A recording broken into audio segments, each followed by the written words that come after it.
ভারত সকল বাংলাদেশিদের স্বার্থে কথা না বলে সবসময় শুধুমাত্র একটি সম্প্রদায়ের স্বার্থে রাজনৈতিক উদ্দেশ্য প্রণীতভাবে কথা বলে।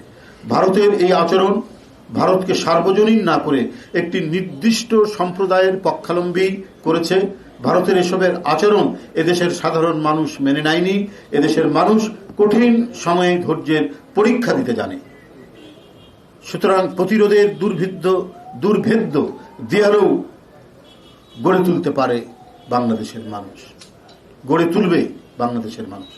এদেশের হিন্দুদেরও বৃহদাংশ ভারতের এই নীতি সমর্থন করে না। আমাদের দল করে না অসংখ্য হিন্দু ছেলেমেয়েরা।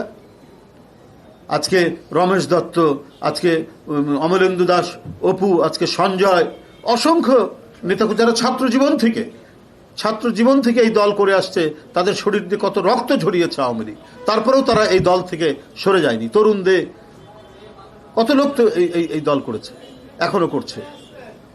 অনেকে চাকুরিতে চলে গিয়েছিল, কিন্তু চাকরি করা অবস্থাও তারা আমাদের খোঁজখবর নিয়েছে, এখনো নিয়ে থাকে। কিন্তু এরা যদি আঘাতপ্রাপ্ত হয় আওয়ামী লীগের দ্বারা, তখন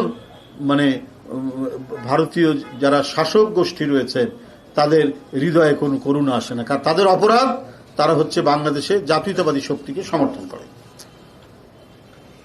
বন্ধুরা আমার, এদেশের হিন্দুদেরও বৃহদাংশ ভারতের এই নীতি সমর্থন করে না। আজ এই বাস্তবতা ভারতকে বুঝতে হবে। অসুয়া শক্তির কোনো জয় হতে পারে না।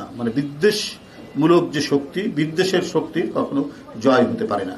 সুপ্রিয় বন্ধুরা, অন্তর্বর্তীকালীন সরকারের কেউ তাদের বক্তব্য বিবৃতিতে আওয়ামী লীগ নিষিদ্ধ করতে বিএনপি প্রতিবন্ধক বলে প্রচার করছেন, যা সঠিক নয়। আওয়ামী লীগ নিষিদ্ধ করা না করার সিদ্ধান্ত নেওয়ার এখতিয়ার সরকারের।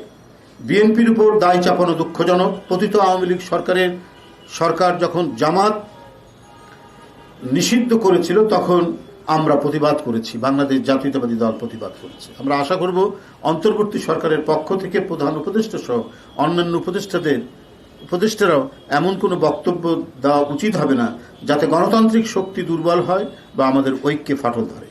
বিএনপির ভারপ্রাপ্ত চেয়ারম্যান জনাব তারেক রহমান ইতোমধ্যে অন্তর্বর্তীকালীন সরকারের প্রতি আহ্বান জানিয়ে বলেছেন, জনগণের রাজনৈতিক এবং অর্থনৈতিক ক্ষমতায়ন নিশ্চিত করতে জরুরি ভিত্তিতে পদক্ষেপ নিন। জনগণকে আস্থায় রাখুন।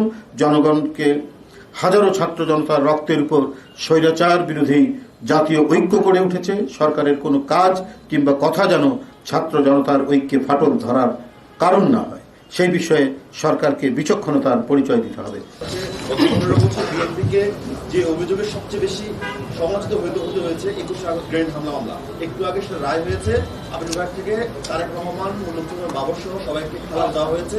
সকল অভিযোগপত্রকে অবৈধ ঘোষণা করেছে আপিল বিভাগ। কি বলবেন? একবারে ন্যায় বিচার হয়েছে। এই বিচার হয়নি আওয়ামী লীগের আমলে।